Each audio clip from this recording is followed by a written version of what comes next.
नमस्कार दोस्तों, बाबा लॉज में आप सभी का स्वागत है। आज हम यहाँ पे डिस्कस करेंगे राजस्थान न्यायिक सेवा के प्रीवियस ईयर्स के पेपर्स को। इस श्रृंखला में हम सबसे पहले 2021 में जो आपका पेपर हुआ है उसको डिस्कस करने जा रहे हैं। और भी हम पेपर्स को यहाँ पे डिस्कस करेंगे, लेकिन सबसे पहले हम लास्ट पेपर जो हुआ है उसको डिस्कस करेंगे, क्योंकि इसमें जो सिलेबस है और जो अभी आपका करंट सिलेबस है वो सेम है। और भी प्रीवियस ईयर पेपर्स को हम डिस्कस करेंगे, लेकिन उसमें कई सारे एक्ट्स ऐसे हैं जो कि अब आपके सिलेबस में नहीं है, तो हम उन पेपर्स को भी डिस्कस करेंगे, लेकिन उन क्वेश्चंस को हम नहीं टैकल करेंगे जो कि अब आपके लिए बहुत ही रेलिवेंट नहीं है। लेकिन ये पूरा का पूरा पेपर आपके लिए पूरा टोटल रेलिवेंट है और सिलेबस वही है। तो दोस्तों स्टार्ट करते हैं हम। सबसे पहले क्वेश्चन नंबर 1 आपका देखते हैं। विनिर्दिष्ट अनुतोष अधिनियम 1963 के प्रावधानों के अंतर्गत जबकि संविदा का कोई भाग जिसका यदि उसे अलग से लें तो विनिर्दिष्टता पालन किया जा सकता है और किया जाना चाहिए, उसी संविदा के ऐसे अन्य भाग से पृथक और स्वतंत्र आधार पर खड़ा हो जिसका विनिर्दिष्ट पालन नहीं किया जा सकता या नहीं किया जाना चाहिए, वहाँ ऑप्शन है दोस्तों। न्यायालय पूर्व कथित भाग के विनिर्दिष्ट पालन का निर्देश नहीं दे सकेगा। सेकंड है, पूर्व कथित भाग के विनिर्दिष्ट पालन का निर्देश देना अथवा नहीं देना न्यायालय के विवेकाधीन होगा। थर्ड ऑप्शन है, न्यायालय पूर्व कथित भाग के विनिर्दिष्ट पालन का निर्देश दे सकेगा या फिर उपरोक्त में से कोई नहीं। तो करेक्ट ऑप्शन है ऑप्शन सी, न्यायालय पूर्व कथित भाग के विनिर्दिष्ट पालन का निर्देश दे सकता है। स्पेसिफिक रिलीफ एक्ट के सेक्शन 12 क्लॉज 4 में इसके बारे में प्रोविज़न दिया गया है कि न्यायालय वहाँ पे आदेश दे सकता है। नेक्स्ट क्वेश्चन देखते हैं। सांविधिक निर्वचन से क्या अभिप्रेत है? ऑप्शन है संसद द्वारा संविधियों का निर्वचन, हाउस ऑफ कॉमन्स द्वारा संविधियों का निर्वचन, न्यायालय द्वारा संविधियों का निर्वचन या हाउस ऑफ लॉर्ड्स द्वारा संविधियों का निर्वचन। तो करेक्ट ऑप्शन है सी, न्यायालय द्वारा संविधियों का निर्वचन। ठीक है। नेक्स्ट क्वेश्चन है, संपत्ति अंतरण अधिनियम 1882 के अंतर्गत भूबद्ध से अभिप्रेत नहीं है। तो ट्रांसफ़र ऑफ प्रॉपर्टी एक्ट का ये क्वेश्चन है। देखते हैं ऑप्शन इसमें दिए हुआ है। ए ट्रीज़, बी झाड़ियाँ, सी उगती फसलें या डी भित्तियों का निर्माण। तो करेक्ट ऑप्शन है सी, उगती फसलें इसमें नहीं आता, सेक्शन 3 में ट्रांसफ़र ऑफ प्रॉपर्टी एक्ट में दिया हुआ है। नेक्स्ट क्वेश्चन है कि परिसीमा अधिनियम 1963 की धारा 15 के अंतर्गत समय का अपवर्जन लागू नहीं होता है। तो किस पे नहीं लागू होता है? करेक्ट ऑप्शन है बी, अपील पर। सेक्शन 15 अपील पे लागू नहीं होता है। ठीक है। नेक्स्ट क्वेश्चन आ जाए। राजस्थान किराया नियंत्रण अधिनियम 2001 की धारा 32 क्लॉज 1 द्वारा राजस्थान परिसर किराया तथा बेदखली नियंत्रण अधिनियम 1950 के निरसन में निम्न में से किसको प्रभावित किया गया? तो ऑप्शंस हैं। ए, अधिनियम 1950 के अधीन सम्यक रूप से की गई किसी बात को, बी, अधिनियम 1950 के अधीन अर्जित किसी अधिकार को, सी, अधिनियम 1950 के उपबंधों के अधीन उपगत किसी जुर्माने को, या फिर डी, उपरोक्त में से कोई विकल्प नहीं। तो सही ऑप्शन है उपरोक्त में से कोई विकल्प नहीं, किसी को प्रभावित नहीं किया गया है। नेक्स्ट क्वेश्चन पे आ जाएं। भारतीय संविदा अधिनियम 1872 के अंतर्गत किसी पर व्यक्ति द्वारा व्यतिक्रम की दशा में उसके वचन का पालन करने की संविदा क्या होती है? तो ऑप्शन है इसके प्रत्याभूति की संविदा, समाश्रम की संविदा, क्षतिपूर्ति की संविदा या फिर उपरोक्त में से कोई नहीं। तो सही ऑप्शन है ए, प्रत्याभूति की संविदा। धारा 126 इंडियन कॉन्ट्रैक्ट एक्ट में इसके बारे में प्रावधान दिया गया है। ठीक है। नेक्स्ट क्वेश्चन हम देखते हैं। राजस्थान किराया नियंत्रण अधिनियम 2001 की धारा 22 ई के अधीन आवेदन पर न्यायालय फीस संदेह होगी। तो ऑप्शंस हैं इसमें 50 रुपये, ए, बी 100 रुपये, सी 250 रुपये या डी मूल्यानुसार। तो सही ऑप्शन है बी, 100 रुपये। नेक्स्ट क्वेश्चन है। राजस्थान किराया नियंत्रण अधिनियम 2001 के प्रावधान अंतर्गत किराए पर दिए गए परिसर का निरीक्षण करने के संबंध में निम्न में से क्या अपेक्षित नहीं है?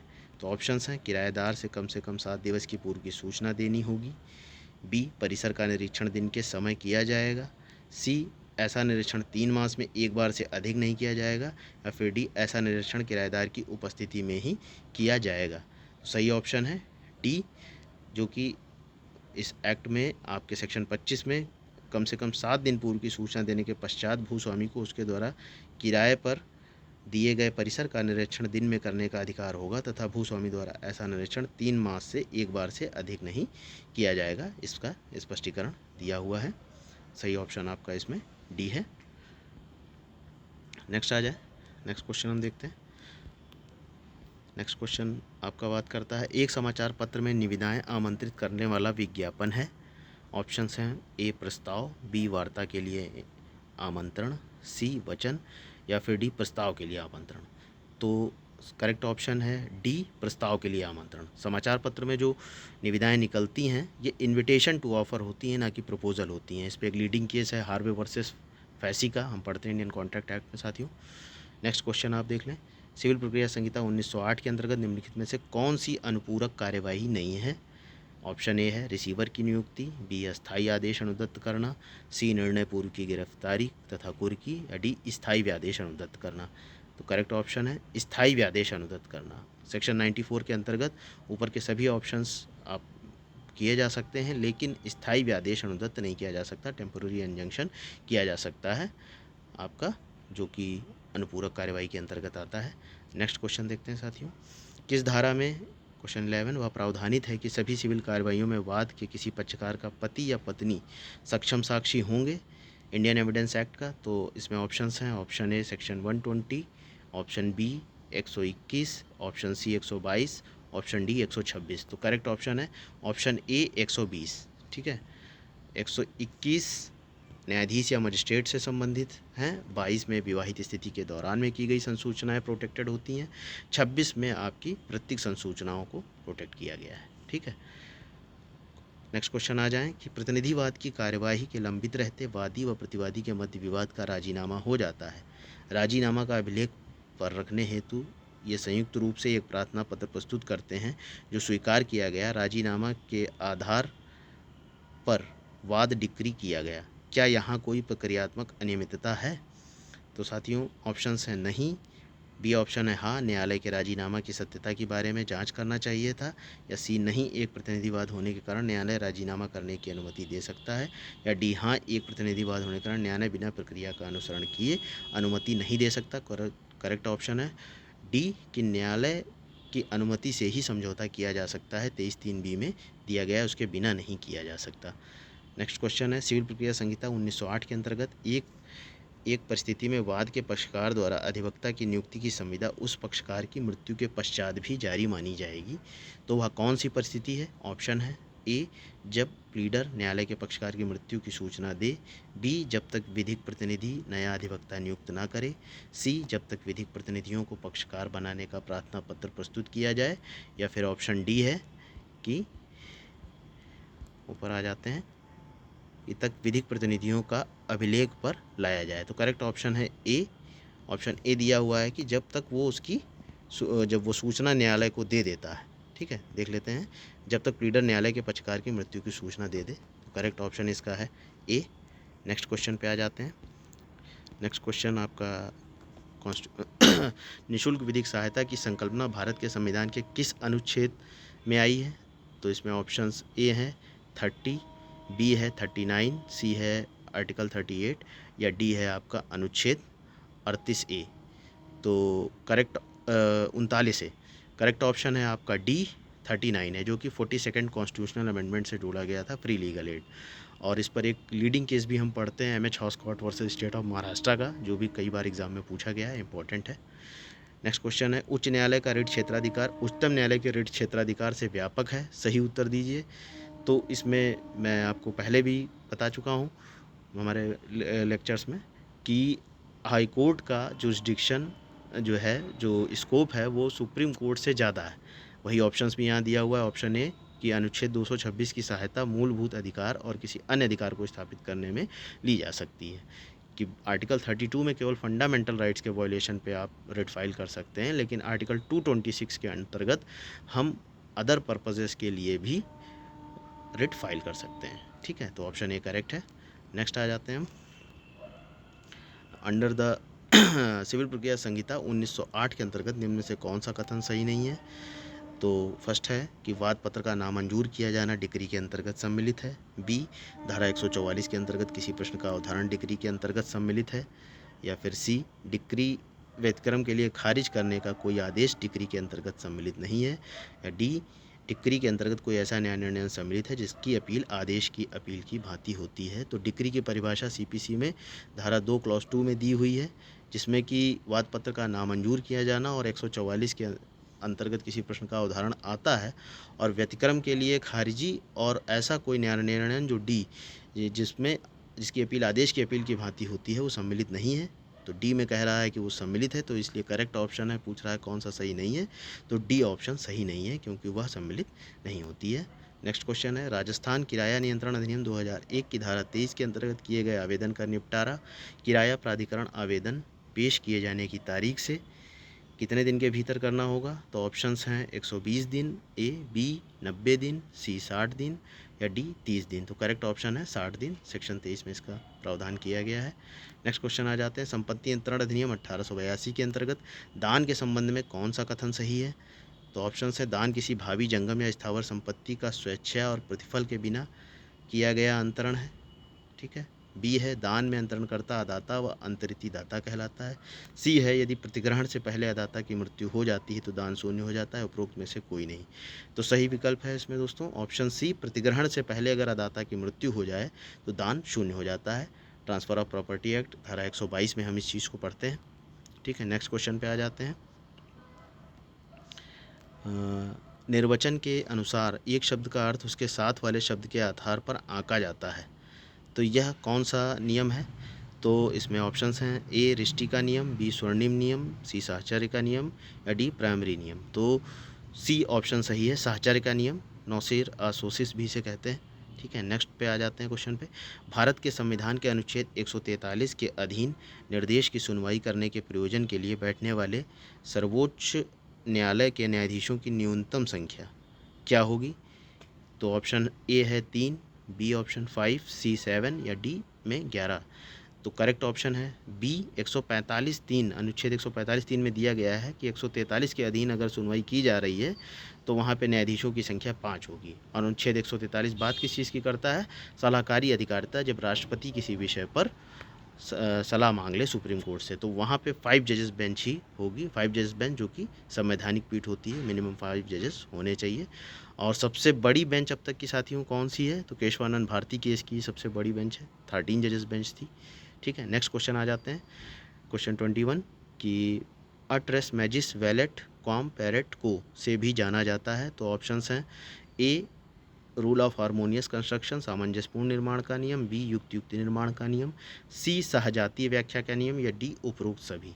तो करेक्ट ऑप्शन है अट बी अट रेस मैजिस वैलेट कॉम पैरेट को युक्त निर्माण का नियम से भी जाना जाता है, ठीक है। नेक्स्ट क्वेश्चन है, परिसीमा अधिनियम 1963 की धारा 2 के अंतर्गत निम्न में से क्या परिभाषित नहीं है? तो ऑप्शंस हैं, बिल ऑफ एक्सचेंज, विनिमय पत्र, बी बंद पत्र, सी चेक या डी वचन पत्र। तो साथियों चेक की परिभाषा वहाँ पे नहीं दी हुई है, बाकी सारी परिभाषाएं लिमिटेशन एक्ट में दी हुई हैं। नेक्स्ट क्वेश्चन पे आ जाते हैं, क्वेश्चन 23 है कि संपत्ति अंतरण अधिनियम 1882 के अध्याय 8 अनुयोज्य दामों के अंतरण के विषय के संबंध में कौन सा कथन असत्य है? तो ऑप्शन ए है, यह अध्याय उन लिखतों को जो विधि या रूढ़ि द्वारा तत्समय प्रक्राम में है लागू है। ऑप्शन बी है, अध्याय माल पर हक की वाणिज्यिक दस्तावेज को लागू नहीं है। ऑप्शन सी है, अनुयोज्य दावों का अंतरित ऐसे दावे को उन सब दायित्वों और साम्याओं के अधीन लेगा जिनके अध्याधीन अंतरक की तारीख को उस दावे के बारे में था। या ऑप्शन डी, अनुयोज्य दावे के अंतरण की प्रत्येक सूचना लिखित होगी। तो करेक्ट ऑप्शन है ऑप्शन ए, क्योंकि वो कहता है कि धारा 137 में यह प्रावधान किया गया है कि कोई बात स्टॉक अंश या डिबेंचरों को अथवा उन लिखतों को जो विधि या रूढ़ि द्वारा तत्समय प्रक्राम में है अथवा माल पर हक की वाणिज्यिक दस्तावेजों को लागू नहीं होती। और ऑप्शन ए में कह रहा है कि वो रूढ़ि और उस पर लागू होती है, तो ये गलत है, ठीक है। क्वेश्चंस में एक चीज़ हमेशा ध्यान रखिए, अगर असत्य पूछा जा रहा है, रॉन्ग पूछा जा रहा है कि नॉट करेक्ट, तो हमेशा आप उसको मार्क कर लें, क्योंकि कई बार हम साथियों कंफ्यूज हो जाते हैं कि क्वेश्चन में पूछ करेक्ट रहा है या नॉट करेक्ट पूछ रहा है, ठीक है। तो नॉट करेक्ट को आप तुरंत मार्क कर लें और उसके बाद आगे बढ़ें जो है, तो आपको ध्यान में रहेगा कि हमें इसमें नॉट करेक्ट को टिक करना है। नेक्स्ट क्वेश्चन देखते हैं, विनिर्दिष्ट अनुतोष अधिनियम 1963 के अंतर्गत कोई भी व्यक्ति जिसका जंगम संपत्ति की किसी भी विशिष्ट वस्तु पर कब्जा अथवा नियंत्रण है, जिसका वह स्वामी नहीं है, वह उसके अविवाहित कब्जे के हकदार व्यक्ति को निम्नलिखित दशाओं में किस दशा में उसका विनिर्दिष्ट प्रदान करने के लिए विवश नहीं किया जा सकेगा? तो ऑप्शंस हैं, जब दावाकृत वस्तु प्रतिवादी द्वारा वादी के अभिकर्ता अथवा न्यासी के रूप में धारित ना हो। बी है, जबकि दावाकृत वस्तु की हानि के लिए धन के रूप में प्रतिकरवादी को यथायोग्य अनुतोष न पहुंचाता हो। या सी, जबकि हानि से कारित वास्तविक नुकसान का अभिनिश्चय करना अत्यंत कठिन हो। या डी, जबकि दावाकृत वस्तु का कब्जा वादी के पास से सदोषता अंतरित कराया गया हो। तो करेक्ट ऑप्शन है इसमें साथियों इस क्वेश्चन का हम देख सकते हैं ए, जो कि धारा 8 के संबंध में इसके बारे में प्रावधान किया गया है, जिसमें कहा गया है कि विनिर्दिष्टता प्रदान करने के लिए विवश किया जा सकता है जबकि न्यासी के रूप में धारित हो। बी है प्रतिकरवादी को यथायोग्य अनुतोष न पहुंचाता हो या वास्तविक नुकसान अत्यंत कठिन हो करना, जबकि दावाकृत वस्तु कब्जा वादी के पास से सदोषता अंतरित कराया गया हो। तो करेक्ट ऑप्शन है इसमें ए। नेक्स्ट क्वेश्चन देखते हैं, परिसीमा अधिनियम के अंतर्गत निम्न में से कौन सी परिभाषा सही नहीं है? तो अपकृत ए, अपकृत से ऐसा सिविल दोष अभिप्रेत है जो केवल संविदा भंग या न्यास भंग हो। बी, वाद के अंतर्गत अपील या आवेदन नहीं आता। सी, विदेश से प्रेत है भारत से भिन्न कोई भी देश। या डी, उपरोक्त में से कोई नहीं। तो करेक्ट आंसर है ए, क्योंकि 2M में अनुसार अपकृत्य में ऐसा सिविल दोष अभिप्रेत है जो केवल संविदा भंग या न्यास भंग ना हो। ठीक है, और इसमें ए में कह रहे हैं कि हो, और पूछा जा रहा है कौन सा सही नहीं है, नॉट करेक्ट, ध्यान रखिएगा। नेक्स्ट क्वेश्चन पे आ जाते हैं, सिविल प्रक्रिया संहिता में निम्नलिखित में से किस दशा में हस्ताक्षरित के अंतर्गत स्टाम्पित नहीं आता है? तो समन, बी में बेलेबल वारंट है, जमानत वारंट, सी में है कुर्की वारंट, या डी में है निर्णय। तो सिविल प्रक्रिया संहिता की धारा 220 में आपको हस्ताक्षरित के अंतर्गत स्टाम्पित आता है, अतः स्पष्ट है कि समन, जमानती वारंट, कुर्की वारंट की दशा में हस्ताक्षरित के अंतर्गत स्टाम्पित आता है। ठीक है, और जजमेंट के केस में नहीं आता है। फिर नेक्स्ट क्वेश्चन है, शुफा अधिकार के प्रवर्तन के लिए परिसीमा काल क्या है? तो ऑप्शन ए है 12 ईयर, बी है 3 ईयर्स, सी है 2 ईयर्स, या डी है 1 ईयर। तो करेक्ट ऑप्शन है डी, 1 साल, जो कि आर्टिकल्स पीछे दिए हुए हैं लिमिटेशन एक्ट में, उसमें आर्टिकल 97 में इसका प्रोविजंस है। कुछ इंपॉर्टेंट आर्टिकल्स हैं तो बहुत सारे आर्टिकल्स जिनके बारे में जानना ज़रूरी है, लिमिटेशन एक्ट बताया जाएगा, उसमें आपको इंपॉर्टेंट आर्टिकल्स बताए जाएंगे अभी। नेक्स्ट क्वेश्चन पे आ जाते हैं, भारतीय संविदा अधिनियम 1872 के अंतर्गत विधिमान और समर्थन के लिए अपेक्षित है। ए, मामले के तथ्यों का सही ज्ञान। बी, अनुसमर्थन करने वाले व्यक्ति का मामले में हित। सी, अनुसमर्थन करने वाले व्यक्ति का मामले में अधिकार। या डी, अनुसमर्थन करने वाले व्यक्ति का मामले में दायित्व। तो करेक्ट ऑप्शन है ए, मामले के तथ्यों का सही ज्ञान। ठीक है, सेक्शन 198 इंडियन कॉन्ट्रैक्ट एक्ट में इसके बारे में प्रावधान है।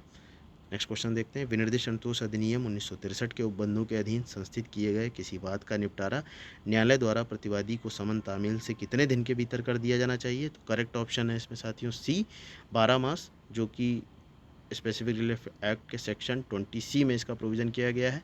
2018 में अमेंडमेंट से ये जोड़े गए थे प्रोविज़न्स कुछ इंपॉर्टेंट जो है, तो उसी में ये 20C भी जोड़ा गया है। नेक्स्ट क्वेश्चन पे आ जाते हैं, भारतीय संविदा अधिनियम 1872 की धारा 230 के अंतर्गत तत्प्रतिकूल संविदा के अस्तित्व की उपधारणा निम्नलिखित में से किस दिशा में नहीं की जाएगी? तो ऑप्शंस हैं कि ए, जहां की संविदा किसी अभिकर्ता द्वारा किसी विदेशी निवासी वाणिज्य की ओर से माल के विक्रय या क्रय के लिए की गई हो। बी, जहां की मालिक अपने अभिकर्ता का नाम प्रकट नहीं करता। सी, जहां की मालिक पर यद्यपि उसका नाम प्रकट कर दिया गया हो वाद नहीं लाया जा सकता। या फिर डी, उपरोक्त सभी दशाओं में। तो करेक्ट ऑप्शन है बी, सेक्शन 230 में इसका प्रोविज़न किया गया है। बी में कह रहा है जहाँ की मालिक अपने अभिकर्ता का नाम प्रकट नहीं करता, जबकि करेक्ट जो वहाँ पे दिया हुआ है जब अभिकर्ता अपने मालिक का नाम ना प्रकट करे। 230 में इसका प्रावधान है।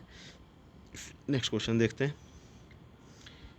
आपका भारत के संविधान के अंतर्गत किसी राज्य के विधानमंडल के किसी सदन का सदस्य की कितनी अवधि तक सदन की अनुज्ञा के बिना उसके सभी अधिवेशनों से अनुपस्थित रहता है तो सदन उसके स्थान को रिक्त घोषित कर सकेगा?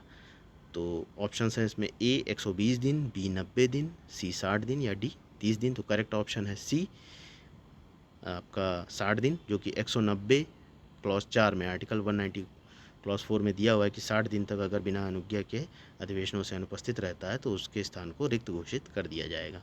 नेक्स्ट क्वेश्चन है, भारतीय साक्ष्य अधिनियम 1872 के संदर्भ में इनमें से कौन सा कथन सही नहीं है? तो इसमें करेक्ट ऑप्शन है सी, उन पक्षकारों के विरुद्ध जिन्होंने उसे निष्पादित किया है दस्तावेजों के प्रतिलेख द्वितीयक साक्ष्य के अंतर्गत आते हैं, जबकि सेक्शन 62 में प्रावधान किया गया है कि वो प्राथमिक साक्ष्य के अंतर्गत आएंगे, ना कि द्वितीयक साक्ष्य के अंतर्गत। नेक्स्ट क्वेश्चन है, भारतीय साक्ष्य अधिनियम 1872 की धारा 87 प्रावधानित करती है। तो करेक्ट ऑप्शन है साथियों इसमें बी, पुस्तकों, मानचित्रों और चार्टों के बारे में उपधारणा, इसके बारे में प्रावधान किया गया है। नेक्स्ट क्वेश्चन पे आ जाते हैं, भारत के संविधान के अंतर्गत दल परिवर्तन के आधार पर निर्भरता के बारे में उपबंध किया गया है किस अनुसूची में? तो करेक्ट ऑप्शन है 10वीं अनुसूची, जो कि 52वें संविधान संशोधन से जोड़ी गई थी।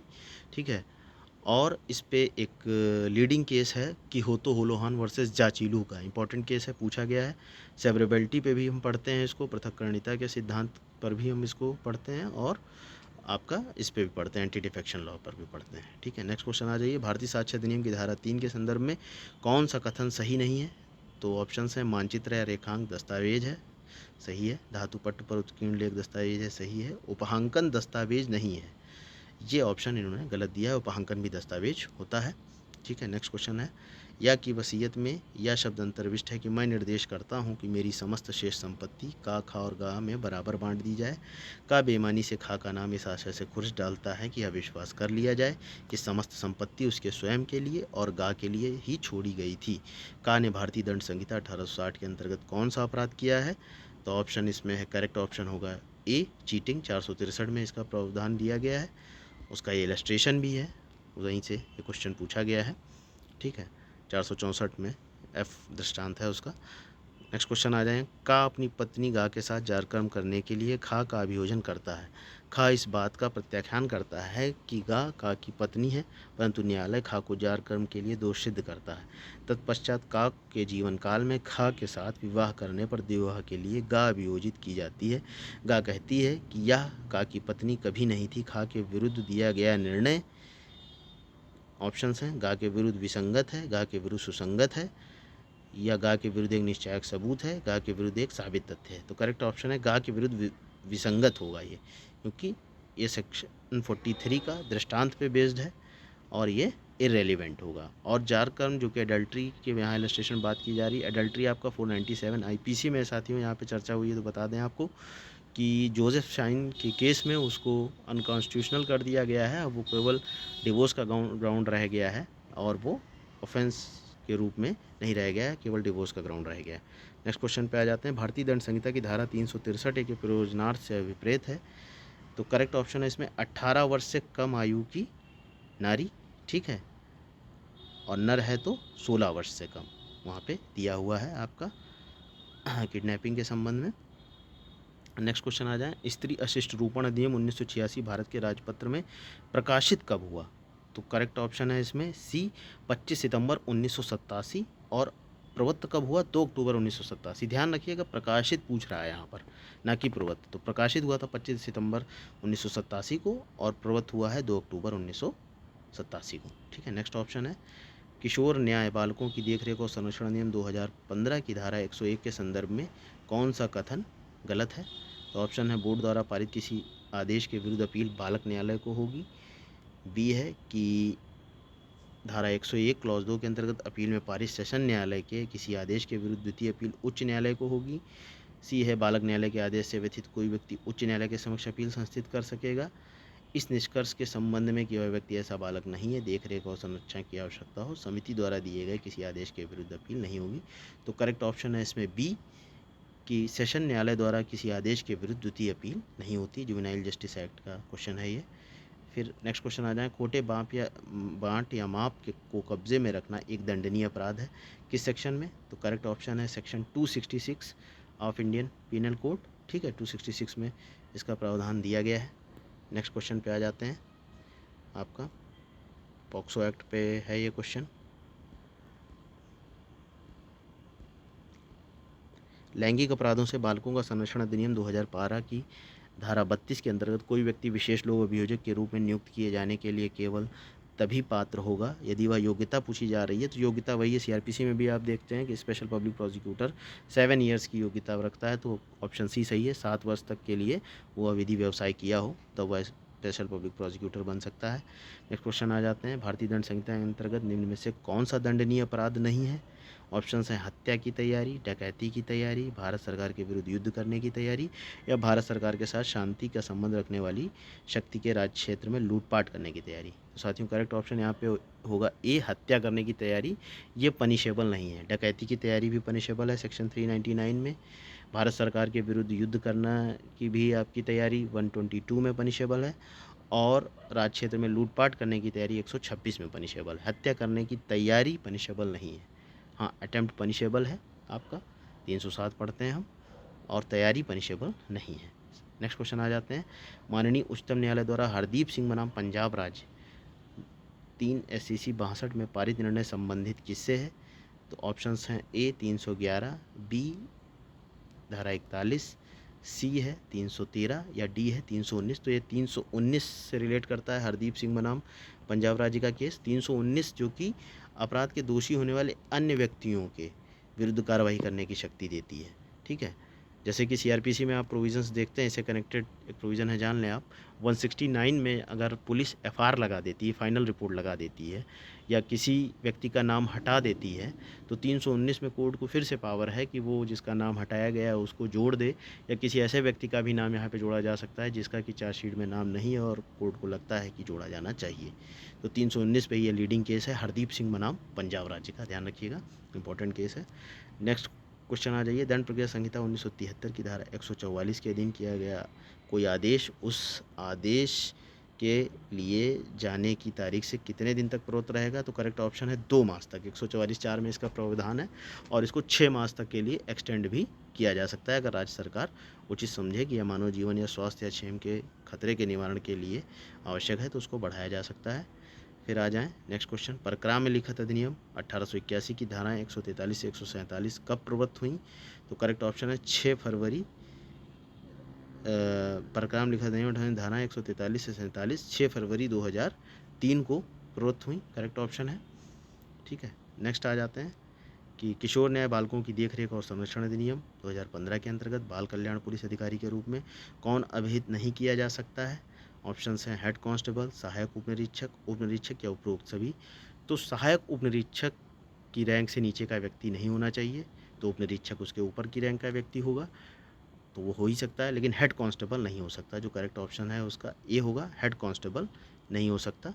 ठीक है, इसमें दिया हुआ है आपके सेक्शन 107 में, जुवेनाइल जस्टिस एक्ट में।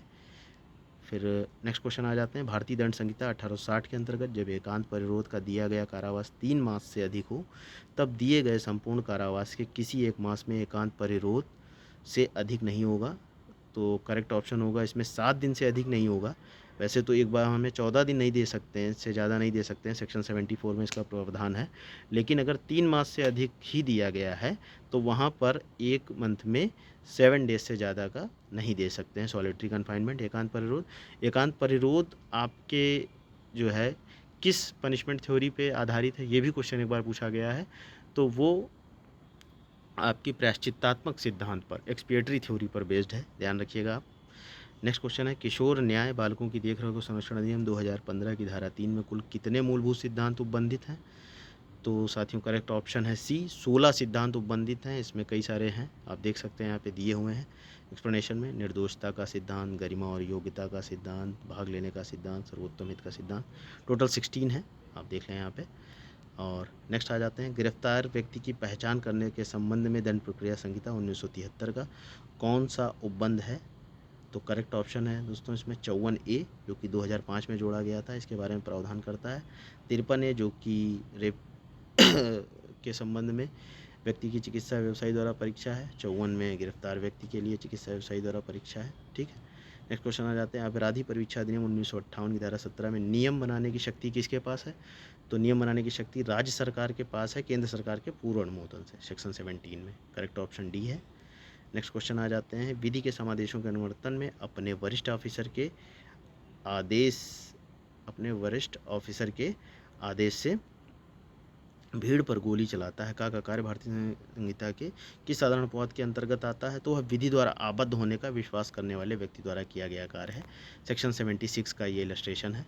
ठीक है, वहाँ पे बाउंड बाई लॉ होता है, 79 में जस्टिफाइड बाई लॉ है, 76 का ही दृष्टांत है ये। नेक्स्ट क्वेश्चन आ जाते हैं। दंड प्रक्रिया संहिता 1973 की धारा 320 के संबंध में निम्न में से कौन सा कथन सही नहीं है?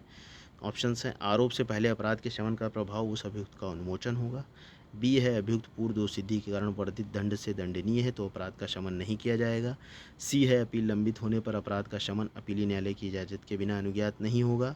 डी है शमन करने के लिए सक्षम व्यक्ति मर जाता है तो ऐसे व्यक्ति का विधिक प्रतिनिधि न्यायालय की सम्मति से ऐसे अपराध का शमन कर सकता है। करेक्ट ऑप्शन है इसमें ऑप्शन ए। यहाँ पूछा जा रहा है सही नहीं है, तो शमन का प्रभाव अभियुक्त का उन्मोचन होगा या नहीं है। शमन का प्रभाव हमेशा अभियुक्त की दोष मुक्ति होता है। 320 क्लॉज 8 में इसका प्रावधान दिया गया है। हाँ, आप जब 321 पढ़ते हैं जहाँ पे अभियोजन की वापसी है, विड्रॉल ऑफ प्रोसिक्यूशन, तो वहाँ पर अगर चार्जेस फ्रेम होने से पहले अगर अभियोजन की वापसी हो रही है तो वहाँ पर उसका प्रभाव जो है उन्मोचन होता है, और अगर चार्जेस फ्रेम होने के बाद जो है वापस लिया जा रहा है अभियोजन तो दोष मुक्ति होता है। दोष मुक्ति और उन्मोचन में आप अंतर जानते होंगे, नहीं जानते हैं तो समझ लीजिए। उन्मोचन में अगर वही मामले में दोबारा कोई साक्ष्य मिल जाता है तो फिर से उसको ट्राई किया जा सकता है उसी मैटर में, और अगर एक्विटल कर दिया गया है, एक बार दोष मुक्ति कर दी गई है, तो उसी मैटर में उसको दोबारा ट्राई नहीं किया जा सकता है। ठीक है, सीआरपीसी के सेक्शन 300 में इसके लिए प्रोविज़न दिया गया है। एक लैटिन मैगजिम भी है जो कई बार पूछी गई है, ऑटरीफाइस एक्विट एंड ऑटरीफाइस कन्विक्ट, एक बार दोष मुक्ति या एक बार दोष सिद्धि। और कॉन्स्टिट्यूशन में आर्टिकल 20 में भी इसके संबंध में प्रावधान दिया गया है 20 क्लॉज 2 में, डबल जियोपर्डी, दोहरे दंड के विरुद्ध संरक्षण की एक ही कॉज पर किसी व्यक्ति को 2 बार दंडित नहीं किया जाएगा। तो ये इस पे बेस्ड है। नेक्स्ट क्वेश्चन देख लेते हैं। अपराधी परिवीक्षा अधिनियम 1958 के अंतर्गत अपराधियों को भर्त्सना के पश्चात छोड़ते समय निम्न में से किस तत्व को न्यायालय द्वारा विचारगत करना आवश्यक नहीं है? तो सेक्शन 3 में इसका प्रोविज़न है। वहाँ पे उसका कोई प्रीवियस कन्विक्शन है, पूर्व दोष सिद्धि है, उसको देखा जाता है। अपराध का नेचर, अपराधी का चरित्र या फिर पनिशमेंट की मात्रा देखी जाती है। करेक्ट ऑप्शन ए है, अभियुक्त के विरुद्ध दर्ज पूर्व मामलों की संख्या नहीं देखी जाती। ठीक, नेक्स्ट क्वेश्चन आ जाते हैं। लैंगिक अपराधों से बालकों का संरक्षण अधिनियम 2012 की धारा 23 के प्रयोजन के लिए निम्न में से कौन सा कथन सही नहीं है? तो ऑप्शंस हैं, ए मीडिया की कोई रिपोर्ट बालक की पहचान को प्रकट नहीं करेगी, बी मीडिया का प्रकाशक और स्वामी संयुक्त रूप और पृथक रूप से अपने कर्मचारी के किसी कार्य और लोभ के लिए दायी होंगे, सी है कि धारा 23 की उपधारा 1 या 2 के उपबंधों का उल्लंघन करने पर अभियुक्त को 1 वर्ष से अन्यून किंतु जो 2 वर्ष तक का हो सकेगा वास्य या जुर्माने से दंडित किया जाएगा। तो करेक्ट ऑप्शन यहाँ पे सी है, क्योंकि यहाँ पे पूछ रहे हैं कि कौन सा सही नहीं है। तो यहाँ पे जो दंड का प्रावधान है वो 6 माह से कम का नहीं है और 1 वर्ष तक की हो सकती है। यहाँ पे इन्होंने 1 वर्ष से कम का नहीं और 2 वर्ष तक दिया हुआ है। फिर आईपीसी की धारा 232 का अपराध पूछा जा रहा है कि कैसा है। तो जब हम सीआरपीसी डेफिनेशन क्लॉज पढ़ते हैं तो ए में बताया गया है कि बेलेबल नॉन बेलेबल, जो कि शेड्यूल 1 में दिया गया हुआ है। तो 232 जो कि इंडियन कॉइन के काउंटर फीटिंग से रिलेटेड है, और ये संज्ञेय, अजमानती और सेशन न्यायालय द्वारा विचारणीय होता है। लिस्ट में आप देख सकते हैं पीछे। तो इसका करेक्ट ऑप्शन है ए। नेक्स्ट क्वेश्चन आ जाते हैं। भारतीय दंड संहिता 1860 की धारा 65 के अंतर्गत वह अवधि जिसके लिए जुर्माना देने से व्यक्तिगत होने की दशा के लिए न्यायालय अपराधी को कारावासित करने का निर्देश दे, कितनी अवधि होगी? तो 1/4 दंड वहाँ पे दिया जा सकता है अगर वो नहीं होता है। ऑप्शन यहाँ पे देख लेते हैं। ऑप्शन ए करेक्ट है, कारावास की उस अवधि की 1/4 से अधिक ना होगी जो अपराध के लिए अधिकतम नियत है। ठीक है, नेक्स्ट क्वेश्चन पे आ जाते हैं। घरेलू हिंसा से महिलाओं का संरक्षण अधिनियम 2005 के प्रावधानांतर्गत संरक्षण आदेशों के संबंध में निम्न में से कौन सा कथन गलत है? तो ऑप्शंस हैं, ए संरक्षण आदेश का उल्लंघन उक्त अधिनियम 2005 के अधीन एक अपराध है, बी व्यथित व्यक्ति के एकमात्र परिसाक्ष्य पर न्यायालय पर निष्कर्ष निकाल सकेगा कि धारा 31 की उपधारा 1 के अधीन अभियुक्त द्वारा कोई अपराध किया गया है, या सी संरक्षण आदेश का उल्लंघन असंज्ञेय अपराध है, या डी संरक्षण आदेश का उल्लंघन अजमानती अपराध है। तो करेक्ट ऑप्शन है संरक्षण आदेश का उल्लंघन असंज्ञेय अपराध है। धारा 32 के अनुसार धारा 31 के अधीन संरक्षण आदेश का उल्लंघन संज्ञेय तथा अजमानती अपराध होगा। नेक्स्ट क्वेश्चन आ जाते हैं। भारतीय दंड संहिता में धारा 13 में क्वीन की परिभाषा निर्देशित की गई, किससे निर्देशित की गई है? तो करेक्ट ऑप्शन है बी विधि अनुकूलन आदेश 1950 द्वारा इसका निर्देशन किया गया है। नेक्स्ट क्वेश्चन आ जाते हैं। का शासक गोली मारकर खा की मृत्यु करने के कारण हत्या के लिए विचारित है, तो विचारण में विसंगत तथ्य क्या होगा? तो ए है का लोगों पर उनकी हत्या करने की गोली चलाने का अभ्यासी था, या बी का अन्य अवसरों पर खा पर गोली चलाई थी। ए और दो दोनों भी दोनों सही हैं या फिर दोनों गलत हैं? तो ऑप्शन ए यहाँ पर विसंगत है, क्योंकि कोई व्यक्ति किसी गोली चलाने का अभ्यासी था, ये कोई रेलिवेंट फैक्ट नहीं है। ठीक है, उसने अन्य अवसरों पर गोली चलाई, रेलिवेंट फैक्ट है। इंडियन एविडेंस एक्ट सेक्शन 14 में इसके बारे में प्रावधान किया गया है, जिसमें कि आपके कई सारी चीज़ें दी गई हैं कि वहाँ पर मन की दशा, शरीर की दशा, शारीरिक संवेदना, ठीक है, और अन्य कई सारी चीज़ें दी हुई हैं। तो वहाँ का ये इलस्ट्रेशन है, वहाँ दिया हुआ है, आप देख सकते हैं। फिर नेक्स्ट क्वेश्चन देखते हैं। भारतीय दंड संहिता 1860 की धारा 90 के संदर्भ में शिशु की संपत्ति से अभिप्रेत है, सम्मति से अभिप्रेत है। कंसेंट पूछ रहा है कितनी एज का व्यक्ति कंसेंट दे सकता है, तो करेक्ट ऑप्शन डी होगा। 12 वर्ष से कम आयु का व्यक्ति सेक्शन 90 में वहाँ पे दिया हुआ है, कंसेंट नहीं दे सकता है। नेक्स्ट क्वेश्चन पे आ जाएं। किशोर न्याय बालकों की देखरेख और संरक्षण अधिनियम 2015 के अधीन जहाँ कोई अपराध 3 वर्ष से कम अवधि के कारावास से दंडनीय है, वहाँ ऐसा अपराध संज्ञेय जमानती और प्रथम वर्ग मजिस्ट्रेट द्वारा विचारणीय होगा। संज्ञेय जमानती और प्रथम वर्ग मजिस्ट्रेट द्वारा विचारणीय होगा। नेक्स्ट ऑप्शन है आपका कि असंज्ञेय जमानती और किसी भी मजिस्ट्रेट द्वारा विचारणीय होगा, तो करेक्ट ऑप्शन है सी कि असंज्ञेय जमानती और किसी भी मजिस्ट्रेट द्वारा विचारणीय होगा। नेक्स्ट क्वेश्चन है।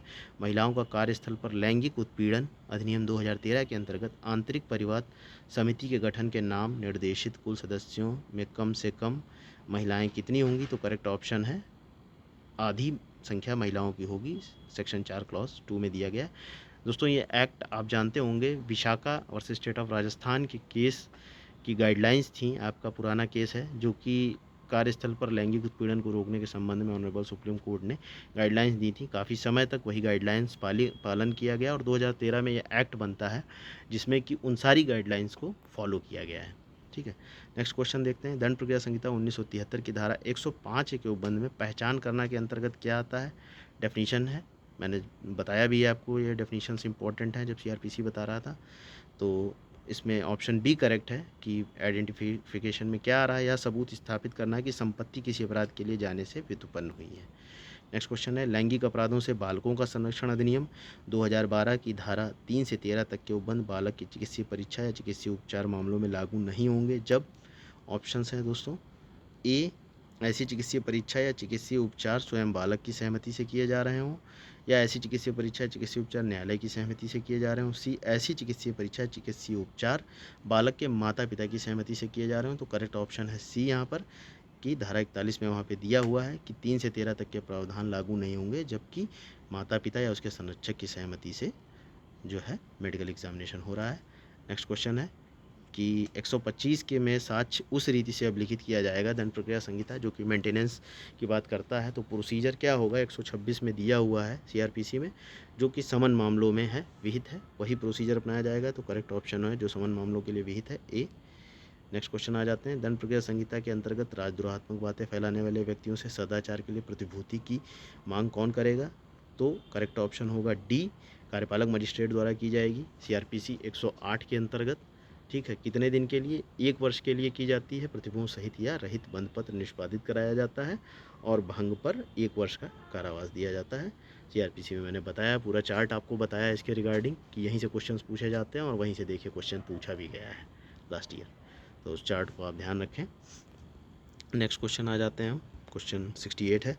परक्राम लिखा अधिनियम 1881 की धारा 141 के प्रयोजनार्थ कंपनी से अभिप्रेत नहीं है, तो करेक्ट ऑप्शन है सी, व्यक्तियों का कोई समूह। इसमें क्या क्या आता है, निगमित निकाय, फर्म और व्यक्तियों का कोई संगम आता है, लेकिन व्यक्तियों का कोई समूह नहीं आता।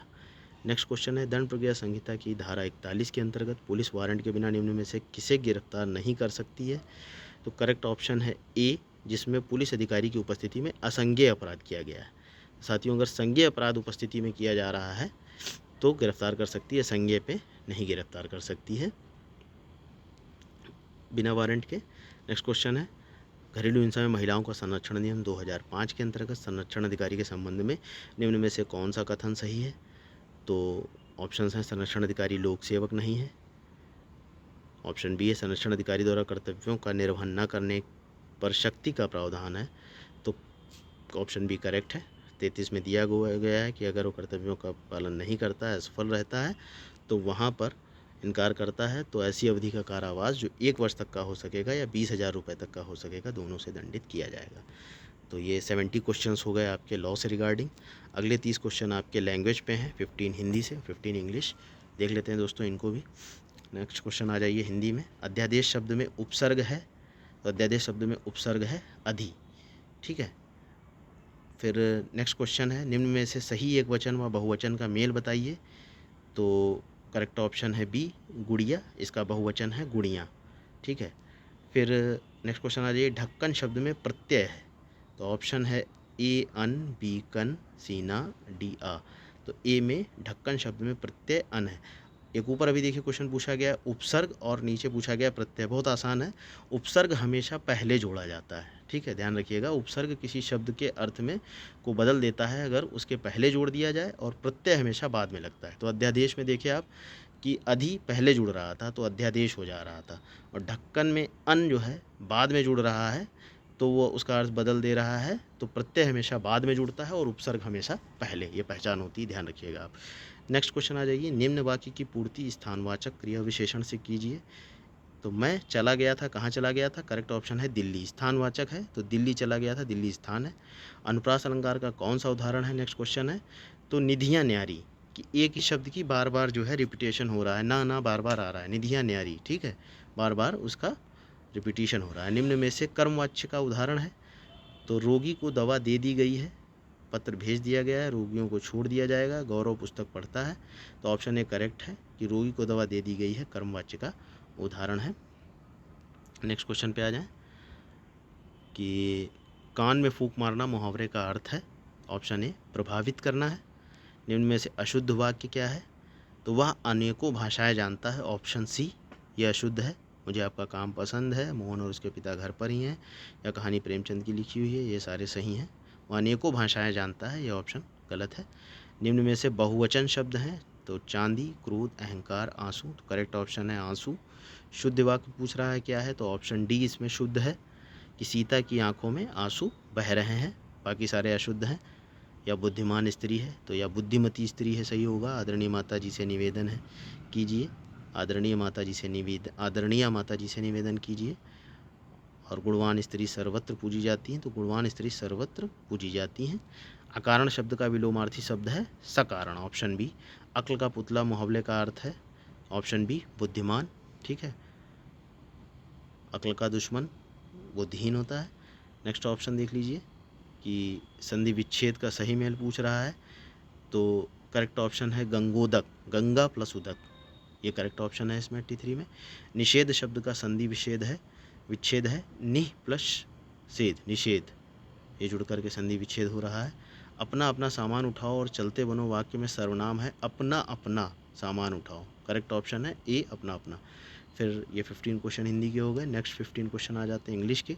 Choose the word which is opposite in meaning to the word congenial. Correct option है डी अनप्लीजेंट, ठीक है। नेक्स्ट आ जाते हैं। Choose the word which is opposite in meaning to the word extraneous. तो करेक्ट ऑप्शन यहाँ पर है इसका, देख लेते हैं,